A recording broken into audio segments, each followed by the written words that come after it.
मेरे प्यारे बच्चों सालम ऑनलाइन हिंदी क्लास में सबका स्वागत करता हूं बच्चों आप ठीक है ना എല്ലാ മക്കളും സുഖമായിരിക്കുന്നു യെസ് സ്കൂളുകളൊക്കെ തുറന്ന് നല്ല അടിപൊളിയായിട്ട് ഓരോ ദിവസവും ഇങ്ങനെ മുന്നോട്ട് പോയിക്കൊണ്ടിരിക്കുകയാണ് റെഡി അല്ലേ മക്കളെ യെസ് നിങ്ങളുടെ സ്കൂളിലെ പാഠഭാഗങ്ങളൊക്കെ തുടങ്ങിയിട്ടുണ്ടാകും ഹിന്ദിയുടെ ഭാഗത്ത് നിന്ന് വളരെ പ്രധാനപ്പെട്ട ഒരു ബേസിക് പാർട്ടുമായിട്ടാണ് മാഷ് വന്നിട്ടുള്ളത് നിങ്ങൾ 5ലും 6ലും ഒക്കെ പഠിച്ച ഒരു സംഭവം നിങ്ങളെ ഒരിക്കൽ കൂടി ഓർമ്മപ്പെടുത്താൻ വേണ്ടിയിട്ടാണ് മാഷ് ഈ വീഡിയോയുമായിട്ട് വന്നിട്ടുള്ളത് അപ്പം എല്ലാ മക്കളും കൃത്യതയോടുകൂടി ശ്രദ്ധിക്കുക നമുക്ക് നോക്കാം മക്കളെ യെസ് നോക്കൂ നിങ്ങൾ മനോഹരമായിട്ടുള്ള ഒരുപാട് നിങ്ങൾക്ക് പരിചയമുള്ള ചിത്രങ്ങൾ കാണുന്നുണ്ട് നോക്കൂ മക്കളെ എന്തെല്ലാമാണ് ആ ചിത്രങ്ങൾ കാണുന്നത് നമുക്കൊന്ന് നോക്കാം എന്തെല്ലാണ് കാണുന്നത് യെസ് ആനയെ കാണുന്നുണ്ട് അല്ലെ മനോഹരമായിട്ടുള്ള ഒരു ആനയെ കാണുന്നുണ്ട് അതിന് തൊട്ടടുത്തായിട്ട് ആരുണ്ട് യെസ് ഒരു പശു അല്ലേ പശു ഉണ്ട് നിങ്ങളുടെ വീട്ടിലൊക്കെ പശു ഉണ്ടോ യെസ് പശു ഉള്ള ആ മക്കളുടെ വീട്ടിലൊക്കെ ആണെങ്കിൽ പാലൊക്കെ അല്ലേ നല്ല ശുദ്ധമായ പാലൊക്കെ നിങ്ങൾ രാവിലെയൊക്കെ കുടിച്ച് നല്ല എനർജറ്റിക് ആയി നിൽക്കുന്നുണ്ടാവും സെറ്റല്ലേ യെസ് അതേപോലെ മുയലുണ്ട്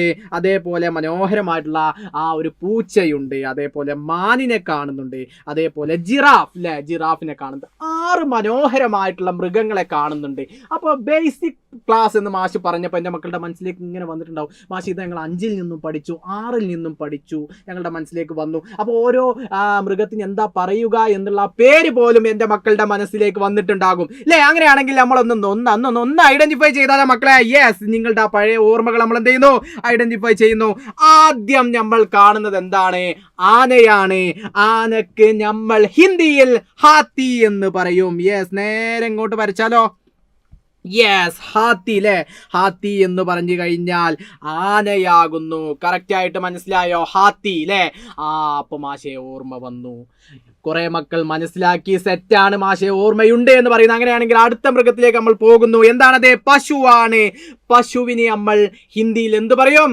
ഗായ് അല്ലേ ഗായ് എന്നെന്ത് ചെയ്യും പശുവിന് നമ്മൾ ഹിന്ദിയിൽ പറയും ഗായ് അല്ലേ മനോഹരമായിട്ടുള്ള ഒരു ഗായിയെ നമ്മൾ എന്ത് ചെയ്തോ ചിത്രത്തിൽ കാണുന്നു അല്ലെ കൗ പശു അല്ലെ മനോഹരമായിട്ടുള്ള ഒരു പശുവിനെ നമ്മൾ ഐഡന്റിഫൈ ചെയ്തു അടുത്തതായിട്ട് വെളുത്ത് നല്ല സുന്ദര കുട്ടപ്പനായി നിൽക്കുന്ന ഒരാളുണ്ടല്ലോ എന്താണത് യെസ് മുയൽ അല്ലെ മുയൽ നമ്മൾ എന്ത് പറയും ഖർഗോഷ് അല്ലെ ഖർഗോഷ് എന്ന് പറഞ്ഞു കഴിഞ്ഞാൽ എൻ്റെ മക്കൾ മനസ്സിലാക്കിക്കോളൂ ഖർഗോഷ് എന്ന് പറഞ്ഞു കഴിഞ്ഞാൽ റാബിറ്റ് ആണ് അഥവാ മുയലാകുന്നു 3 ആനിമൽസിനെ നമ്മൾ എന്ത് ചെയ്തു പരിചയപ്പെട്ടു അങ്ങനെയാണെങ്കിൽ 4ാമതായി നമ്മൾ കാണുന്നത് എന്താണ് യെസ് പൂച്ചയാണ് പൂച്ചയ്ക്ക് എൻ്റെ എല്ലാ മക്കളും ഒരേ സ്വരത്തിൽ പറയുന്നു ബില്ലിയാണ് അല്ലെ ബില്ലി നിങ്ങളുടെ വീട്ടിലൊക്കെ നിങ്ങൾക്ക് ഇഷ്ടപ്പെട്ട ഒരു ബില്ലി ഉണ്ടാകും നിങ്ങൾ വളർത്തുന്ന നിങ്ങൾക്ക് ഏറ്റവും പ്രിയപ്പെട്ട ഒരു പൂച്ച എല്ലാവരുടെയും വീട്ടിലുണ്ടാകും ഇനി വീട്ടിൽ നിങ്ങൾ വളർത്തുന്നില്ലെങ്കിൽ പോലും നിങ്ങളുടെ ഭക്ഷണ അവശിഷ്ടങ്ങൾക്കൊക്കെ വെയിറ്റ് ചെയ്ത് നിങ്ങൾ ഒഴിവാക്കുന്ന അതിനൊക്കെ വെയിറ്റ് ചെയ്ത് നിൽക്കുന്ന ഒരു പൂച്ച എല്ലാവരുടെ വീട്ടിലും എങ്ങനെയായാലും ഉണ്ടാകും അതുകൊണ്ട് ബില്ലി എന്നുള്ളൊരു വാക്ക് എൻ്റെ മക്കൾ ആരും മറന്നു പോകാൻ ഇടയില്ല എല്ലാവർക്കും അറിയാം എന്നുള്ളതാണ് അതേപോലെ പിന്നെ വരുന്നത് ഏതാ മക്കളെ മാനാണ് മാനിനെ നമ്മൾ എന്ത് പറയും മാനിനെ ഹിരൺ എന്ന് പറയും നമ്മൾ കഴിഞ്ഞ അധ്യയന വർഷത്തിലൊക്കെ നമ്മൾ പഠിച്ചതാണ് ഹിരൺ എന്ന് പറഞ്ഞാൽ മാനാകുന്നു അങ്ങനെയാണെങ്കിൽ അവസാനമായി നീണ്ട കഴുത്തൊക്കെ ഉള്ള മനോഹരനായ ഒരാൾ നിൽക്കുന്നുണ്ടല്ലോ ആരാണത് യെസ് ജിറാഫ് അല്ലേ വലിയ കഴുത്തൊക്കെ ഉള്ള ഒരു മൃഗത്തെ കണ്ടല്ലോ യെസ് ജിറാഫ് അങ്ങനെ 6 ആനിമൽസിനെ നമ്മൾ എന്ത് ചെയ്തു ഹിന്ദിയിൽ പരിചയപ്പെട്ടു എൻ്റെ മക്കൾക്ക് ഓൾറെഡി അറിയുന്നതാണ് അതൊരിക്കൽ കൂടി റിവൈൻഡ് ചെയ്തു ഇനി നമ്മൾ പോകാൻ പോകുന്നത് ഇതിൽ എന്തുണ്ട് എന്തുണ്ട് ഇതിൽ മാഷ് എഴുതിയ ഒരു കോളത്തിൽ നോക്കൂ പാൽത്തു ജാൻവർ അങ്ങനെയാണെങ്കിൽ അടുത്തൊരു സ്ലൈഡിലേക്ക് ശ്രദ്ധിക്കൂ ജംഗലി ജാൻവർ അല്ലെ പാൽത്തു ജാൻവറോ ജംഗലി ജാൻവർ അപ്പൊ എന്റെ മക്കൾ സാറേ ഇത് ഇവിടെ കേട്ടിട്ടുണ്ട് എന്താണത് യെസ് പാൽത്തു ജാൻവർ എന്ന് പറഞ്ഞു കഴിഞ്ഞാൽ എന്റെ മക്കൾ മനസ്സിലാക്കിക്കോളൂ വളർത്തുമൃഗങ്ങൾ അല്ലെ വളർത്തുമൃഗങ്ങൾ അപ്പോ ജംഗലി ജാൻവർ എന്ന് പറഞ്ഞാലോ യെസ് വന്യമൃഗങ്ങൾ വളർത്തുമൃഗങ്ങൾ അതേപോലെ വന്യമൃഗങ്ങൾ കാട്ടിലെ മൃഗങ്ങൾ എന്ന് നമുക്ക് വളരെ ലളിതമായിട്ട് പറയാം വന്യമൃഗങ്ങൾ അല്ലേ വന്യമൃഗങ്ങൾ ബ്രാക്കറ്റിൽ മാഷി നിങ്ങൾക്ക് മനസ്സിലാകാൻ വേണ്ടി കാട്ടിലെ മൃഗങ്ങൾ എന്ന് ഒരിക്കൽ കൂടി പെട്ടെന്ന് ഐഡന്റിഫൈ ചെയ്യാൻ വേണ്ടി നിങ്ങൾക്ക് മനസ്സിലാവാൻ വേണ്ടി മാഷ് അങ്ങനെയും കൂടി ബ്രാക്കറ്റിൽ എഴുതുന്നുണ്ട്. അപ്പൊ ജംഗലി ജാൻവർ ഓർ പാൽത്തു ജാൻവർ. അപ്പൊ ഇതിൽ ഏതൊക്കെയാണ് ജംഗലി ജാൻവറും അതേപോലെ പാൽത്തു ജാൻവറൊക്കെ ആയിട്ട് വരുന്നത് എന്നുള്ള നമുക്ക് നോക്കാം. അപ്പൊ നമ്മൾ പഠിച്ച മൃഗങ്ങൾ ആദ്യം ഒന്ന് ഐഡന്റിഫൈ ചെയ്യാണ്. ജിറാഫ് പഠിച്ചു, ഗായ് പഠിച്ചു, അതേപോലെ ഹിരൺ പഠിച്ചു, അതേപോലെ ഖർഗോശ് പഠിച്ചു, അതേപോലെ ബില്ലി പഠിച്ചു, അതേപോലെ ഹാത്തി പഠിച്ചു. ഇത് നമ്മൾ ആറും നമ്മൾ എന്ത് ചെയ്യാണ്? പാൽത്തു ജാൻവർ ഓർ ജംഗലി ജാൻവർ ആയി തരംതിരിക്കാൻ പോവുകയാണ്. എന്റെ മക്കൾ ശ്രദ്ധിച്ചോ. അപ്പൊ നമ്മൾ ആദ്യം കാണുന്ന ചിത്രം തന്നെ നമുക്ക് എടുക്കാം. ഹാത്തി ഏതാണ്?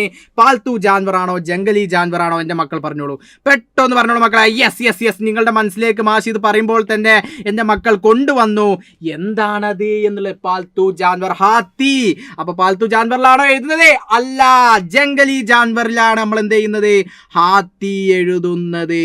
അപ്പൊ ഹാത്തി എന്നുള്ളത് നമ്മൾ എവിടെ എഴുതി മക്കളെ? എവിടെ എഴുതി? യെസ്, ജംഗലി ജാൻവറിൽ എഴുതി. അപ്പൊ ഒന്ന് കിട്ടിയോ? യെസ്. ഇനി നമ്മൾ അടുത്തതിലേക്ക് പോകുന്നു. നമ്മൾ വീണ്ടും സ്ലൈഡിലേക്ക് പോകുന്നു. രണ്ടാമത്തെ ചിത്രം കൗ ലെ പശു, ഗായ് നമ്മൾ എവിടെ എഴുതും? പാൽത്തു ജാൻവറിൽ എഴുതുന്നു. അങ്ങനെ അതും നമ്മൾ എന്ത് ചെയ്തു? സിമ്പിളായിട്ട് കണ്ടുപിടിച്ചു. ലെ ഗായ് എന്നുള്ളത് കൗ ആണ് എന്നും നമ്മൾ ഐഡന്റിഫൈ ചെയ്തു. അതും നമ്മൾ കണ്ടെത്തി. നമ്മുടെ ചിത്രത്തിലെ മൂന്നാമത്തെ ചിത്രത്തിലേക്ക് നമ്മൾ പോകുന്നു. മുയലാണ്, ഖർഗോശാണ്. ഖർഗോശ് നമ്മൾ എവിടെ എഴുതുന്നു? പാൽത്തു ജാൻവറിൽ എഴുതുന്നു. പാൽത്തു ജാൻവറിൽ നമ്മൾ എന്ത് ചെയ്യുന്നു? എഴുതുന്നു. ല്ലേ, പാൽത്തു ജാൻവറിൽ നമ്മൾ എന്ത് ചെയ്യുന്നു? ഖർഗോശ്. ല്ലേ, റാബിറ്റിനെ നമ്മൾ എന്ത് ചെയ്യുന്നു? പാൽത്തു ജാൻവറിൽ എഴുതുന്നു. ഐഡന്റിഫൈ ചെയ്തോ? ഇനി നമ്മൾ നാലാമത്തെ പിക്ചറിലേക്ക് പോകുന്നു. ബില്ലിയാണ്. ബില്ലി, യെസ്, ഒരു ഡൗട്ടും ഇല്ലാതെ എല്ലാ മക്കളും ഒരേ സ്വരത്തിൽ പറയുന്നു. ബില്ലി എന്താണ്? പാൽത്തു ജാൻവറാണ്, ഒരു വളർത്തു മൃഗമാണ്. കാറ്റ് എന്നുള്ളത് സെറ്റായോ? അപ്പൊ ഗായ്, ഖർഗോശ് ഓർ ബില്ലി പാൽത്തു ജാൻവർ ഹേ. അങ്ങനെയാണെങ്കിൽ നമ്മൾ എന്ത് ചെയ്യുന്നു? ജംഗലി ജാൻവറിലേക്ക് പോകുമ്പോൾ അവസാനത്തെ അഞ്ചാമത്തെ പിക്ക് ഏതാണ്? മാനാണ്. Hiran, no doubt. ഹിരൺ എയിലാണ് വരുന്നത്? യെസ്, ഹിരൺ വരുന്നത് എയിലാണ് മക്കളെ? ഹിരൺ വരുന്നത് എയിലാണ്? യെസ്, ഹിരൺ നമുക്ക് വരുന്നത് ജംഗലി ജാൻവറിലാണ് ഡീർ വരുന്നത്. ഹിരൺ. അങ്ങനെയാണെങ്കിൽ അവസാനമായി നീണ്ട തലയുള്ള കഴുത്തുള്ള ഒരാളെയും കൂടി നമ്മൾ ഉൾപ്പെടുത്തണം. ജിറാഫാണ്. ആ ജിറാഫും നിങ്ങൾക്ക് ഒരു ഡൗട്ടും ഇല്ലാതെ എഴുതാൻ വേണ്ടിയിട്ട് സാധിക്കും. അത് എഴുതാം, ജംഗലി ജാൻവറിൽ എഴുതാം. സെറ്റാണോ മക്കളെ? യെസ്, ജിറാഫിനെ നമ്മൾ എഴുതി. യെസ്, ജംഗലി ജാൻവറിൽ എഴുതി. സെറ്റായോ? 6 മൃഗങ്ങളെ നമ്മൾ പഠിച്ചു. എൻ്റെ മക്കൾ മുമ്പ് പഠിച്ചത് ഒരിക്കൽ കൂടി നമ്മൾ ബേസിക് ക്ലാസ്സിലൂടെ റിവൈൻഡ് ചെയ്തു. ശേഷം പാൽത്തു ജാൻവർ ഓർ ജംഗലി ജാൻവർ എന്ന് തരംതിരിച്ചു. 6 മൃഗങ്ങളെ 2 തരത്തിൽ തരംതിരിക്കുകയും അത് പഠിക്കുകയും എൻ്റെ മക്കൾ ഈ വീഡിയോയോട് കൂടി ക്ലിയർ ആക്കി. ഒരു മക്കൾക്കും ഡൗട്ട് ഇല്ല എന്ന് മാഷ് വിശ്വസിക്കുന്നു. സെറ്റല്ലേ മക്കളെ? റെഡിയല്ലേ? യെസ്, സെറ്റ് ആണെങ്കിൽ നമ്മുടെ ഫേവറേറ്റ് ഇമോജി, ഫുട്ബോൾ ഇമോജി ഒക്കെ നമ്മുടെ കമന്റ് ബോക്സിൽ ഇടാം. നിങ്ങളുടെ അഭിപ്രായങ്ങളൊക്കെ നിങ്ങൾ എന്ത് ചെയ്യണം? കമന്റ് ബോക്സിൽ രേഖപ്പെടുത്തണം. ഇനി നമുക്ക് ലൈവ് ഒക്കെ വരാനുണ്ട്. സെറ്റായിട്ട് നമുക്ക് പഠിക്കണം. നിങ്ങളുടെ പുതിയ പുസ്തകമാണ്. അതൊക്കെ നല്ല സെറ്റായിട്ട് നമുക്ക് എന്ത് ചെയ്യാം? പഠിച്ചെടുക്കേണ്ടതായിട്ടുണ്ട്. അപ്പോൾ എല്ലാ മക്കളും നല്ല ഹാപ്പിയായി, നല്ല എൻജോയ് ചെയ്ത് സ്കൂളിലൊക്കെ പോയി അടിപൊളിയായിട്ട് പഠിക്കുക. നിങ്ങൾ എന്ത് ചെയ്യുക? ഈ വീഡിയോ നിങ്ങൾക്ക് ഇഷ്ടപ്പെട്ടെങ്കിൽ ലൈക്ക് ചെയ്യുക, സബ്സ്ക്രൈബ് ചെയ്യുക, കമന്റുകളൊക്കെ നിങ്ങൾ രേഖപ്പെടുത്തുക. നമുക്ക് നല്ല അടിപൊളിയായിട്ട് സെറ്റായിട്ട് വരും ലൈവുകളിലൊക്കെ കാണാം. മറ്റു വീഡിയോസൊക്കെ ബേസിക് ക്ലാസ്സിന്റെ മറ്റു വീഡിയോസൊക്കെ ആയിട്ട് മാഷ് എന്ത് ചെയ്യും? വീണ്ടും നിങ്ങൾ നമ്മുടെ ഈ ചാനലിലൂടെ വരും. അപ്പൊ എല്ലാ മക്കളും നല്ല സെറ്റ് ആയിരിക്കട്ടെ. എല്ലാ മക്കൾക്കും നന്ദി. സബ്കാ ബഹുത് ബഹുത് ശുക്രിയ. ബൈ.